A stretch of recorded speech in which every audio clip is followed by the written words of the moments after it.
A vida tem um jeito curioso de nos ensinar que nada pode ser controlado, e ainda assim, passamos anos tentando manter o impossível nas mãos. É como se existisse uma voz sussurrante dentro de nós, lembrando-nos a cada instante que segurar é sinônimo de segurança, que deixar escapar é sinal de fraqueza. Mas o que significa realmente segurar? Quantas vezes percebemos que o que insistimos em manter perto é, na verdade, aquilo que mais nos afasta da liberdade? A mente humana, condicionada por séculos de sobrevivência, associa estabilidade à segurança. E essa associação não desaparece só porque o mundo moderno mudou. Na verdade, ela se transforma. O predador que nossos ancestrais temiam agora se disfarça de perda, rejeição, fracasso. O apego surge então como um mecanismo de proteção e seguramos relacionamentos, empregos, expectativas, como se fossem balsas em um mar de incerteza, mesmo quando já sabemos que muitas delas não nos sustentam mais. Segurar é natural, é quase automático, mas soltar, por outro lado, exige coragem. Uma coragem que não nos foi ensinada, mas que precisa ser descoberta dentro de nós. O vazio que sentimos ao pensar em abrir mão assusta mais do que o peso que carregamos. Preferimos a prisão do familiar do que a liberdade do desconhecido. E é nesse ponto que a vida nos mostra seu paradoxo. O que nos mantém seguros, na verdade, nos aprisiona. Quanto mais tentamos controlar, mais presos nos tornamos. Quanto mais nos apegamos, mais perdemos de nós mesmos. É um ciclo silencioso, invisível, mas perceptível se tivermos a coragem de olhar para dentro. O apego não é apenas uma questão emocional, mas também social. A sociedade nos ensina, desde cedo, que perder é fracassar, que manter é vencer. Possuir coisas, pessoas, status, certezas, tudo isso nos dá a sensação de poder. E quando algo escapa, sentimos que falhamos. Mas e se soltar não fosse falha, mas sim a forma mais autêntica de coragem? E se a verdadeira força estivesse em reconhecer que algumas coisas não nos pertencem, que alguns caminhos não são mais nossos, que algumas mãos já não querem permanecer na nossa? Segurar o que não pode ser segurado é, muitas vezes, a forma mais lenta de morrer em vida. Podemos observar isso em diversos aspectos da nossa existência, nos relacionamentos, em empregos que nos adoecem, na insistência em manter uma imagem de nós mesmos que já não nos representa. Cada vez que nos agarramos, criamos correntes invisíveis, uma prisão dourada que nos impede de evoluir. O medo do desconhecido nos paralisa, e a mente inventa justificativas para permanecer no mesmo lugar. Se eu abrir mão, perderei tudo.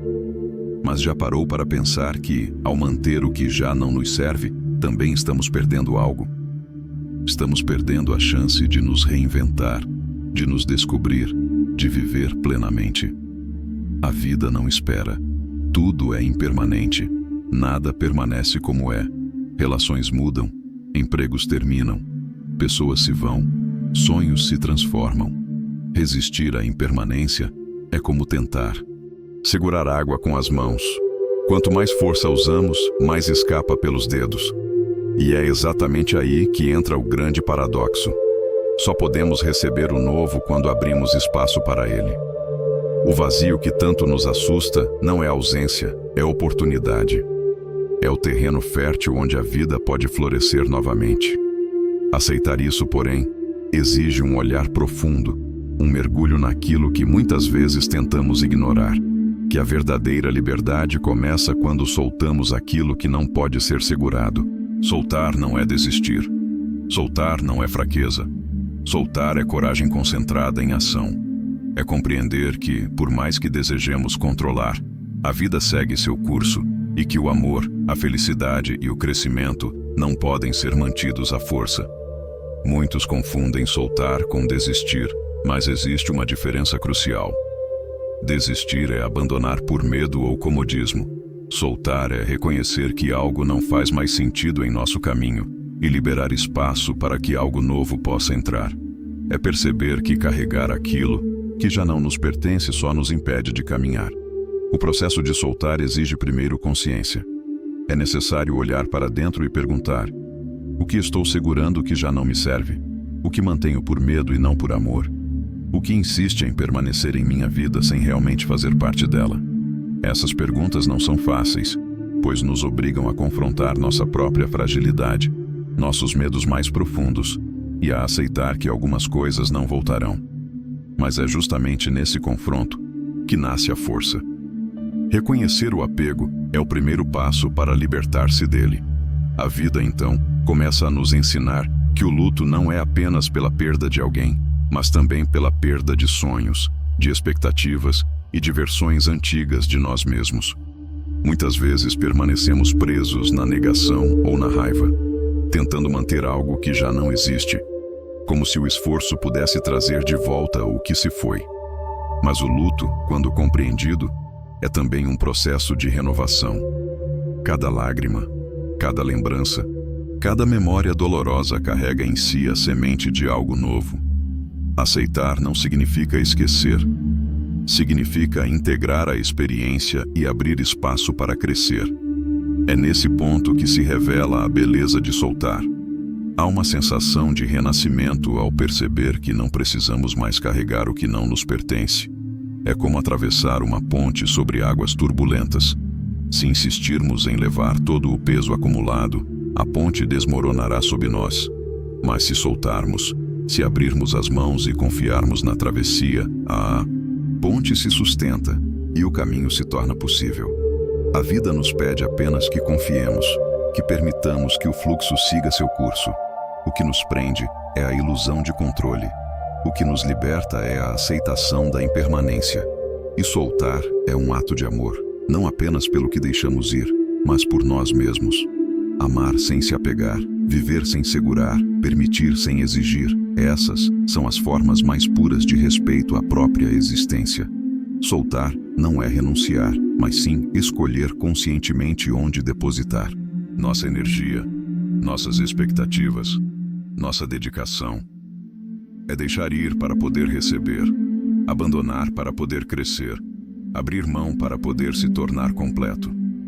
Cada passo nesse caminho exige coragem, porque confronta nossas crenças mais profundas, questiona a necessidade de segurança, desafia o medo do vazio e confronta a vontade de permanecer no confortável. Mas também revela que a vida é maior do que imaginamos, que a felicidade não está na posse, mas na liberdade, que o amor não se mantém a força, mas se multiplica quando compartilhado sem amarras. O que aprendemos é que segurar demais é um peso, e soltar é leveza, que o passado não é prisão, mas memória, que o futuro não é ameaça, mas possibilidade, que o presente só é pleno quando nossas mãos estão abertas. E então, quando finalmente compreendemos a profundidade do apego e a necessidade de soltar, a vida nos oferece a recompensa mais rara e verdadeira, a liberdade. Liberdade de ser, liberdade de escolher, liberdade de amar sem medo, de viver sem correntes. Soltar nos transforma, não apenas externamente, mas internamente. Tornamo-nos mais conscientes, mais presentes, mais inteiros. O ato de abrir mão é também um ato de coragem silenciosa, que ressoa em cada aspecto de nossa existência. Ao soltar, descobrimos que não precisamos de aprovação para existir, que não precisamos de controle para sobreviver, que não precisamos de certezas para continuar. Cada perda se torna aprendizado, cada adeus, uma oportunidade. A vida, que antes parecia cheia de obstáculos intransponíveis, se revela como um rio em movimento, onde cada curva, cada queda e cada correnteza nos guia para um novo encontro, uma nova possibilidade. Soltar não é fim, é começo. É a chance de renascer a cada momento, de reescrever nossa história, de recriar nossa identidade. E o mais extraordinário é perceber que, ao soltarmos, o mundo ao nosso redor também muda. Relações se transformam, oportunidades surgem, e até as experiências que antes pareciam dolorosas ganham sentido. Tudo o que parecia perdido retorna de outra forma, mais rico, mais profundo, mais verdadeiro. Soltar é um ato de confiança. Confiança na vida, no fluxo, em si mesmo. É compreender que cada etapa, cada pessoa, cada momento tem seu lugar, mas que nenhum deles é permanente. A verdadeira sabedoria está em aceitar essa impermanência sem medo. O renascimento que surge do desapego é silencioso, mas poderoso. Ele não grita, não exige reconhecimento, apenas acontece. Nos tornamos mais leves, mais autênticos, mais vivos. E, finalmente, percebemos que a vida sempre foi maior do que nossas mãos poderiam segurar. Que a felicidade, o amor e a plenitude não estão em prender, mas em fluir. Não em acumular, mas em abrir-se. Não em controlar, mas em confiar. No silêncio do desapego, encontramos nossa própria voz. No espaço que se cria ao soltar, percebemos que o essencial não estava naquilo que mantínhamos, mas em nós mesmos. Cada passo consciente, cada ato de coragem, cada decisão de abrir as mãos nos aproxima de uma vida mais completa, mais verdadeira, mais intensa. E assim, finalmente, entendemos que a vida só começa quando deixamos ir o que não pode ser segurado, e que, ao fazê-lo, nos tornamos infinitamente livres para ser tudo o que estamos destinados a ser.